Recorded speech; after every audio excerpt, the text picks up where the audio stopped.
नमस्कार, स्वागत आहे तुमचे माझ्या YouTube चॅनलवर। उन्हाळा आला की प्रत्येकालाच काहीतरी थंड प्यावेसे वाटते। बाजारातील आईस्क्रीम, कोल्ड ड्रिंक्स यामध्ये मोठ्या प्रमाणात साखर, कलर व प्रिझर्वेटिव्ह टाकलेले असते, ते आपल्या शरीरास हानिकारक असते। उन्हाळ्यात बाजारामध्ये अनेक प्रकारची फळे विकायला येतात। स्वच्छता व आरोग्याची काळजी घेऊन या ताज्या फळांचा थंडगार ज्यूस आपण घरीच बनवू शकतो। फळांमधील पौष्टिकपणा टिकवून काही महत्त्वाच्या टिप्ससह हा थंडगार ज्यूस कसा बनवायचा ते आपण बघू।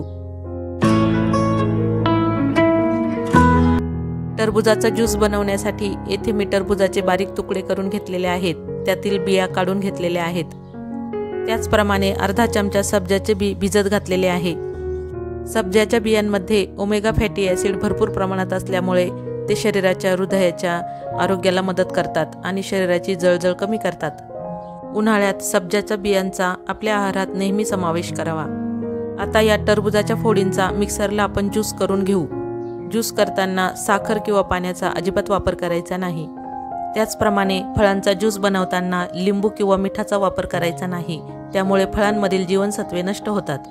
तुम्ही पाहू शकता या पद्धतीने आपला ज्यूस बनवून तयार झालेला आहे। ज्यूस पिण्यासाठी येथे मी ग्लासमध्ये बर्फ व सब्जा घातलेला आहे। माझ्या चॅनलवर अशा चविष्ट व पौष्टिक रेसिपीज अपलोड केलेल्या आहे, त्यामुळे चॅनलला एक वेळ अवश्य भेट द्या। अगदी कमी वेळेत हा सोप्या पद्धतीने ज्यूस बनवून तयार होतो। बाजारातील रेडीमेड ज्यूस आणण्यापेक्षा ही रेसिपी तुम्ही नक्की करून बघा व आपल्या कुटुंबाची व आपल्या आरोग्याची काळजी नक्की घ्या। तयार झाला आहे आपला थंडगार टरबूजाचा ज्यूस। रेसिपी आवडली असल्यास माझ्या चॅनलला लाईक, शेअर आणि सबस्क्राईब करायला विसरू नका। भेटूया अशाच नवीन रेसिपी सोबत। तोपर्यंत बाय बाय।